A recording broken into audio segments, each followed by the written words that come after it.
The cemetery is 4 miles from my apartment. I know because I've driven it so many times I could do it with my eyes closed. Though I don't drive anymore. I take the bus now. The number 7. It stops half a block from the entrance. I go every Sunday. Have been going every Sunday for 5 years since Eleanor died. Before that, I went less frequently. Once a month maybe, just to visit my parents. Then my brother Tommy got added, then my sister Claire, then friends, then Eleanor. Now there are 11 graves I visit. 11 people who used to be alive, who used to be part of my life, who are now under the ground. The bus driver knows me. His name is Marcus. Young guy, maybe 30. Always says the same thing when I get on. Morning, Mr. Patterson? Cemetery stop? Yes, please. You got it. He doesn't ask why I go every week. Doesn't need to. He knows. Everyone my age who takes the number 7 on Sunday morning is going to the cemetery. Last Sunday, there were 3 of us. Me, an old woman I've seen before but never spoken to, and a man about my age with a walker. We didn't talk to each other, just sat quietly, looking out the windows, heading to visit our dead. Eleanor's grave is in Section D, Row 12, Plot 47. I have the location memorized even though I've been there hundreds of times. Eleanor Marie Patterson, beloved wife and mother, 1942-2020. The headstone is simple, gray granite, nothing fancy. She wouldn't have wanted anything fancy. I bring flowers. Not every week anymore. They're expensive and they die so fast. But I bring them when I can. Daisies. They were her favorite. I sit on the bench next to her grave. There's an oak tree that provides shade. I planted it the year after she died. The cemetery let me do it if I paid for it. Cost $300. Worth every penny. I talk to her. Out loud. I know she can't hear me. I'm not delusional. But I talk anyway because it makes me feel less alone. Last Sunday I told her about David's call. About how his youngest, Emma, got accepted to college. About how proud he was. About how he cried on the phone telling me. I told her about the leak in my apartment bathroom, about how the landlord still hasn't fixed it even though I've called 3 times. I told her I miss her. I always tell her that, every single visit. Then I went to my parents' graves. Section B, Row 8, plots 23 and 24, side by side. Dad died in 1982, Mom in 1987. Been gone longer than I knew them at this point. I don't have as much to say to them. They died when I was younger, when I had a full life to distract me from the grief. But I visit anyway. I pull the weeds growing around their headstones. I make sure they're not forgotten. Then Tommy, my little brother, died in 1998 at 54. Heart attack, no warning. Just fell over at work and never got up. Then Claire, my sister, cancer, 2004. Fought for 3 years before it finally took her. Then my best friend from college, Richard, stroke, 2011. Then my best friend from work, George, Alzheimer's, 2016. Though really he was gone years before that. The George I knew disappeared into that disease long before his body stopped working. Then 4 other friends, people I've known for decades, gone within the last 8 years. 11 graves, 11 people I loved, 11 holes in my life that will never be filled. You know what nobody tells you about grief? They make it sound like it's a process. 5 stages: denial, anger, bargaining, depression, acceptance, like it's a journey with a destination. It's not. Grief doesn't end. It just becomes part of you, like a scar. It's always there. Some days you barely notice it. Some days it's all you can feel. I've been grieving for 43 years, since my father died in 1982, and I'll be grieving until I die. Because everyone I love is either already dead or will die before me or shortly after me. That's what happens when you're 80. You become a professional mourner. You get really good at funerals. You know what to say. You know what to bring. You know how to stand at a grave and watch a casket get lowered into the ground without completely falling apart. You learn to live with an emptiness that never goes away. After Eleanor died, people kept telling me it would get easier. Time heals all wounds. You'll feel better eventually. She'd want you to be happy. 5 years later, I'm still waiting for it to get easier. It doesn't get easier, you just get used to it, like you get used to tinnitus or chronic pain. It's always there, humming in the background of your life. Some days are worse than others. Anniversaries are hard. Eleanor's birthday, our wedding anniversary, the day she died. Those days I can barely function. Holidays are hard. Thanksgiving, Christmas. All the days that used to be full of family and noise and life. Now they're just reminders of absence. Random days are sometimes the hardest. A Tuesday in March, nothing special about it. But something will remind me of her, and I'll be completely undone. Last month I was in the grocery store. They were playing a song. Unchained Melody. The Righteous Brothers. It was our song. We danced to it at our wedding. I stood there in aisle 7 next to the canned vegetables and I cried. Just stood there with my cart and cried like a child. A woman asked if I was okay. I couldn't even answer, just nodded and pushed my cart away. Left the store without buying anything. Went home and sat in my chair and cried for 2 hours. That's what grief is at 80. It's unpredictable, uncontrollable, always waiting to ambush you when you least expect it.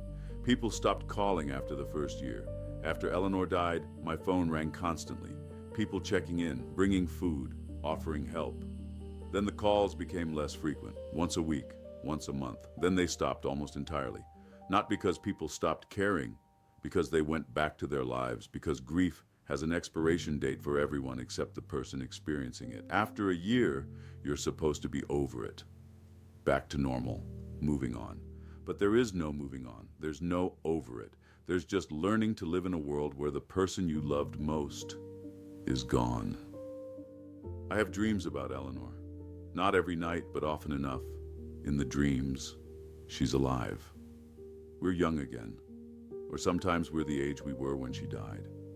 We're doing ordinary things. Cooking dinner, watching TV, talking about nothing. And in the dream, I know she's dead. I know this isn't real, but I don't care. I'm just grateful to be with her again, even if it's only in my head. Then I wake up, and I have to remember all over again that she's gone, that I'm alone, that I'll be alone for whatever time I have left. Every morning is a fresh grief. Some people remarry after their spouse dies. I understand it. The loneliness is crushing. Having someone, anyone, is better than being alone. But I can't. I can't imagine loving someone else. I can't imagine someone else sleeping in Eleanor's side of the bed, using her coffee mug, sitting in her chair. And more than that, I don't have it in me. I don't have the energy to build a new relationship, to learn someone new, to integrate another person into my life. I'm too old, too tired, too broken, so I'm alone, and I'll be alone until I die. That's not self-pity. It's just reality. This is what my life is now.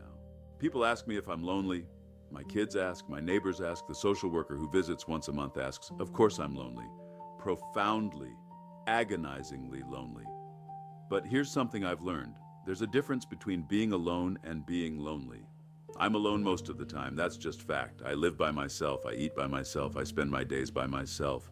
But the loneliness isn't about being alone. The loneliness is about missing specific people. Missing Eleanor, missing Tommy, missing my parents, missing all the people who knew me when I was young, who knew the full version of me. You can be surrounded by people and still feel that loneliness, because those people aren't the people you're missing. David visits once a month. Rebecca calls every week. They're good kids. They love me, but they can't fill the Eleanor-shaped hole in my life. Nobody can. Because it's not just about having someone there. It's about having the right someone. The person who knew you for 50 years. The person who knew you were sad before you said anything. The person who understood your silences. You can't replace that. You can't substitute that. You just have to live without it. And that's what I do. I live without it. I have a routine now. I wake up, I make coffee, I watch the sunrise, I read the paper, I eat breakfast, I do crossword puzzles, I watch television, I eat lunch, I take a nap, I read, I eat dinner, I watch more television, I go to bed. Same thing every day, day after day after day. It's not much of a life, but it's the life I have. Sometimes I think about just giving up, not killing myself. I don't mean that, but just stopping, stop eating, stop taking my medications, stop fighting to stay alive. Would anyone even notice? Would it matter? But then I think about my kids, about my grandchildren, about the pain it would cause them. And I keep going, not because I want to, because they need me not to give up. That's what keeps me alive at this point. Not hope, not joy, Not any particular desire to keep living, just the knowledge that my death would hurt people I love, so I keep getting up every morning, keep taking my pills, keep eating my meals, keep breathing in and out, not for me, for them. Here's what I want to tell you, what I need to tell you. The thing death can't take away, it's not what you think. People talk about memories, how the people we love live on in our memories, how as long as we remember them, they're not really gone. That's partly true. I have memories of Eleanor, thousands of them, some clear, some faded, some precious, some ordinary. I remember the way she laughed, the way she hummed while she cooked, the way she smelled like vanilla and lavender, the way she touched my face when she kissed me. Those memories are valuable, irreplaceable, sacred, but they're not what death can't take. Because memories fade, they distort, they become less sharp over time. I'm already forgetting things about Eleanor. Small things, the exact tone of her voice, the precise color of her eyes in certain light. Details that used to be crystal clear are now fuzzy. In another 10 years, if I live that long, I'll have forgotten even more. So no, it's not memories. Memories are precious but fragile. It's not legacy either. People talk about living on through your children, your work, your contributions, but legacy fades too. My grandchildren will barely remember me after I'm gone. My great-grandchildren won't remember me at all. The bridges I built are being torn down or will be. My name will be forgotten. My contributions will be attributed to someone else or to no one at all. Legacy is an illusion we tell ourselves to feel better about our mortality. So what is it? What's the one thing death can't take? It's this, love itself. Not the expression of love, not the acts of love, not even the feeling of being loved, but the fact that love happened, the reality that love existed, the truth that love was real. Let me explain. Eleanor is gone. She's dead. Her body is in the ground 4 miles from here. She will never hug me again, never kiss me again, never tell me she loves me again.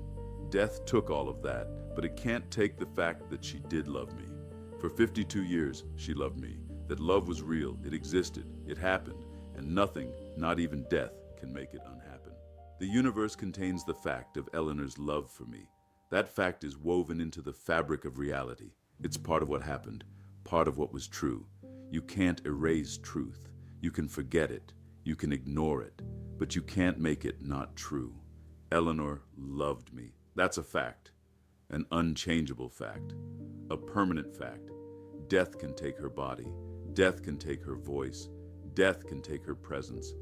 But it can't take the truth that she loved me and I loved her. That love wasn't dependent on her being alive. The love already happened. It's in the past. It's done. It's complete. And because it's complete, it's safe, protected, beyond the reach of death. This is what I've learned after burying 11 people I love. After sitting at 11 graves and crying 11 different sets of tears. Death is powerful. Death is inevitable. Death takes everything physical. But it can't take what already happened. It can't reach backward in time and unlove the love that was loved. My father loved me. He died 43 years ago. But his love for me is still real, still true, still part of my history. My mother loved me. Tommy loved me. Claire loved me. My friends loved me. All gone, all dead, all buried. But their love for me, that's still here. Not as a feeling I can feel right now, but as a fact I can know. They loved me. That happened. That's true. That's permanent. And when I die, the love I gave will be the same. Eleanor is gone, but my love for her isn't. It's woven into the universe now. It existed. It was real. My children will remember that I loved them. My grandchildren will be told that I loved them. And even when they forget, even when no one remembers, the fact will still be true. I loved them. I did. That happened. Death can't take that. This is the only comfort I have, the only thing that makes the grief bearable. Not that I'll see them again. Maybe I will, maybe I won't. I don't know what happens after death, nobody does. Not that they're in a better place. Maybe they are. Maybe they're nowhere. I don't know. What I know is this: love is real. Love happened. Love was true. And truth is the one thing that transcends death. When I sit at Eleanor's grave, I'm not sitting with her. She's not there, she's gone. But I'm sitting with the truth of what we had. I'm honoring the fact that we loved each other. I'm acknowledging that our love was real and it mattered and it happened. And that truth comforts me in a way nothing else can, because everything else can be taken. My health, my independence, my memories, my life. But nobody can take away the fact that I was loved, that I loved, that for 80 years I experienced love in all its forms. That's mine, forever, unchangeably. I've buried everyone I love. I've said goodbye so many times I've lost count. I've cried so many tears I sometimes think I have none left. Then something happens and I cry again. The grief is real, the pain is real, the emptiness is real, but so is the love, and the love is stronger. Because grief is just love with nowhere to go. Grief is love that outlasted the person. Grief is the proof that love was real. If I didn't love them, I wouldn't grieve them. So I carry this grief. I carry it every day. I'll carry it until I die. And I'm grateful for it, truly grateful, because it means I loved. It means I was loved. It means I didn't waste these 80 years. I lived. I connected. I loved and was loved in return. Death took the people, but it can't take that. The bus ride back from the cemetery is always quiet. Marcus doesn't talk much on the return trip. He knows. He understands. I sit by the window and watch the world go by. Young people walking with their coffee, couples holding hands, parents pushing strollers. All of them will bury people they love someday. All of them will know this grief eventually. And when they do, I hope they learn what I learned. Death is powerful, but love is stronger. Because love is truth, and truth is eternal. That's the one thing death can't take from you. Everything else is temporary. Everything else can be lost. But if you loved and were loved, that fact is forever. I'm 80 years old. I've buried everyone I love, and I would do it all again, every bit of it. The love, the loss, the grief, the pain, because the love was worth it. The love was worth everything, and nothing, not even death, can take that away from me.